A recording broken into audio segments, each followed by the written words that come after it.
Hello, kumusta mga kababayan? Magandang araw sa ating lahat at welcome back po sa ating vlog. At sa video ito ay gusto ko lang magbigay ng update po sa ating mga kababayan na nais mag-apply or nagbabalak mag-apply papuntang Poland para magtrabaho. Pero bago nating umpisahan ang ating pag-uusapan, please doon sa mga bago pa lang sa ating vlog ay huwag niyong kakalimutan na mag-subscribe sa ating YouTube channel at ganoon din po sa ating Facebook account. Huwag niyong kakalimutan na mag-follow at pa-like and share na rin po ng ating mga video.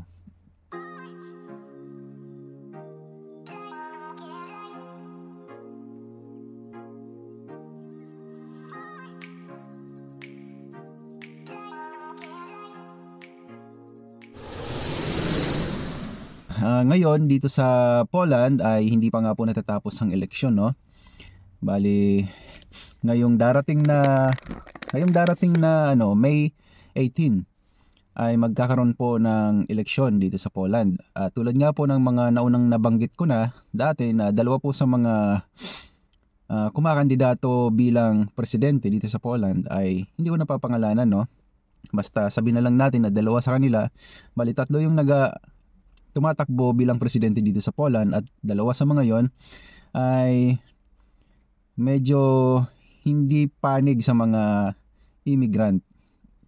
Hindi naman totally ayaw nila sa mga immigrant but magkakaroon po ng massive na paghihigpit. Normal lang naman na maghigpit ang bawat bansa sa mga illegal migrants, no? Dapat talaga idaan sa tamang proseso. Magkakaroon nga ng malawakang paghihigpit dito sa Poland at kasama po tayo sa mga apektuhan diyan. Yung mga nag-apply na at saka yung mag-a-apply pa lang dahil pahirapan na po makakuha ng mga work permit or yung mga documents dito sa Poland na kakailangan para makapagtrabaho tayo dito. Okay?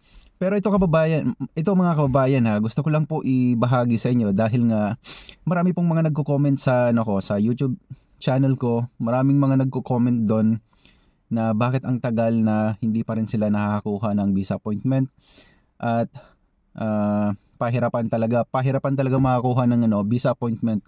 Either raffle man yan or through BFS. So yun po yung mga sinasabi nila. So gusto ko lang po ibahagi sa inyo itong mga nangyayari ngayon dahil hindi lang po isang tao or dalawa, tatlong tao nag-comment sa atin na ating mga kababayan na ganun po ang nangyayari, na nahihirapan sila kumuha. At ang isa pa sa lalong nakakaalarma mga kababayan ay yung maraming nadi-deny ngayon sa mga application nila for visa, working visa, di ba? Kaya siguro mapapayo ko sa inyo mga kababayan doon sa mga, lalo na sa mga mag-start pa lang mag-apply ngayon dito sa Poland, maghinay-hinay po muna tayo.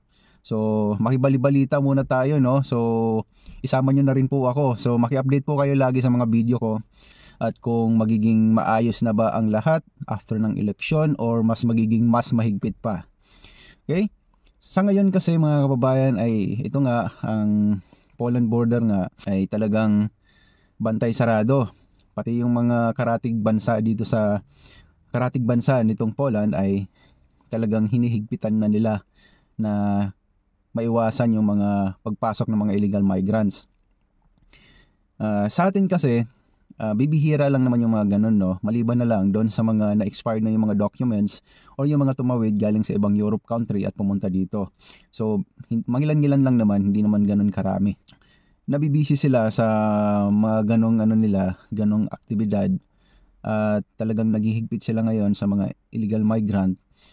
Pati yung mga documents na pumapasok or nairehistro dito sa gobyerno ng Poland ay maaaring iniisa-isa din nila ngayon, chine-check nila ng maigi kung yung mga employer na kumukuha ng mga migrant worker ay dumaan ba sa tamang proseso. Alam naman natin mga kababayan, no, na medyo may mga illegal activity nga na nangyayari sa mga recruitment, lalo na sa ating mga Pilipino. Hindi lang sa ating mga Pilipino, iba't ibang lahi, mga India, mga Pilipino, mga taga iba-ibang lugar, di ba?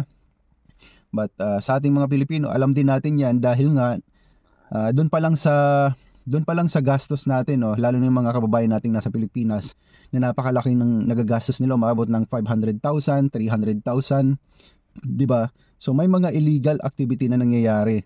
At yun po ang gustong isa-isahin ngayon ng Poland government. Yun po yung isa sa mga gusto nilang itigil, yung mga ganong illegal activity. 'Di ba?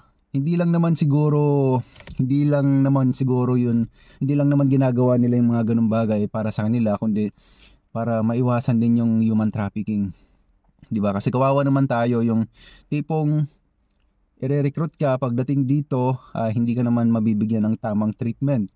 Like sa salary, hindi na ibibigay yung tamang benepisyo, 'di ba? Pagka nandito na kasi yung mga kababayan natin, so masashock ka na lang, bakit ganito yung sahod pagdating dito, bakit ganito lang yung binibigay na sahod, ba't ang daming deductions, 'di ba? So yung iba kasi ng mga nagre-recruit diyan, pasintabi na lang, bato-bato sa langit ang matamahan, huwag magalit, no? Pera-pera lang talaga. Wala silang pakialam kung anong mangyari sa mga kababayan or sa mga kapwa nila na na-recruit. Wala silang pakialam kung mapahamak man yan, basta importante pag magkapera sila, diba? So itong mga kababayan, itong paghihigpit ngayon at itong pagbagal ng proseso at pagdami ng nadi-deny sa mga nag-a-apply papuntang Poland, ay epekto po yan ng mga ganong kadahilanan, diba?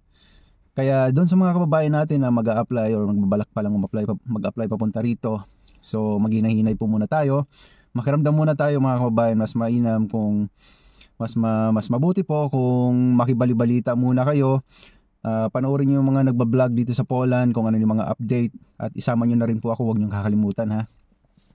So yun po muna ang mas magandang gawin natin, no? Makibalita muna para hindi tayo mapasubo, kasi sayang naman kung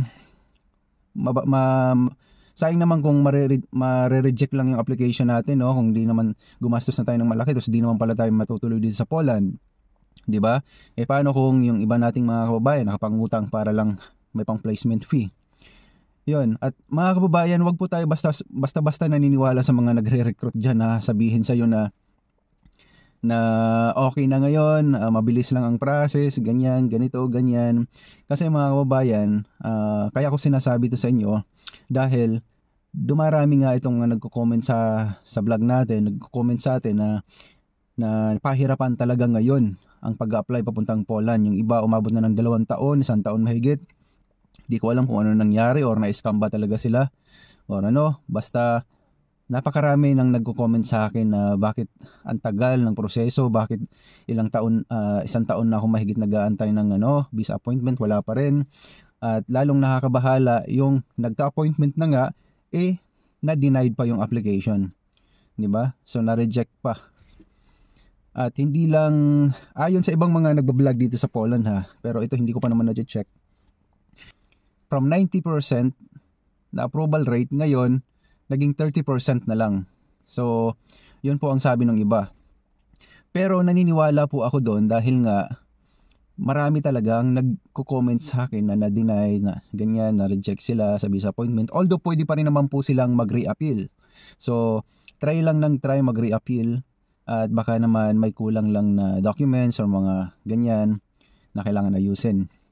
But ito yung masakit mga kababayan, di ba? Lalo na kung yung pera na pinangbayad natin pang placement fee, pang gastos papuntang Poland, inutang natin.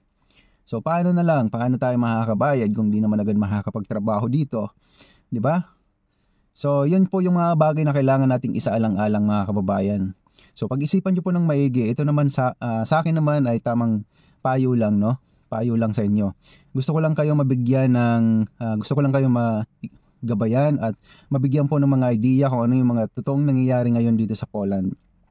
Dito talaga sa totoo lang, simula nung pumasok yung 2025, mas lalong humigpit dito sa Poland.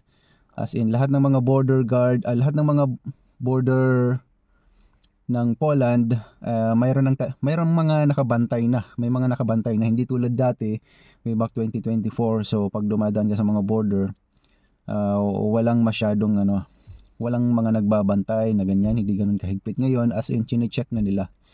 Diba? So yun po yung patunay na talagang nagkakahigpitan dito. Okay? So yun lang po yung update natin sa ngayon mga kababayan. Kung mayroon pa kayong gustong itanong, mag-comment lang po kayo sa baba ng video na to at sasagutin po natin yan sa abot ng ating makakaya. Hanggang sa susunod nating video, kita-kita po ulit tayo. Maraming salamat sa panonood at God bless po sa ating lahat.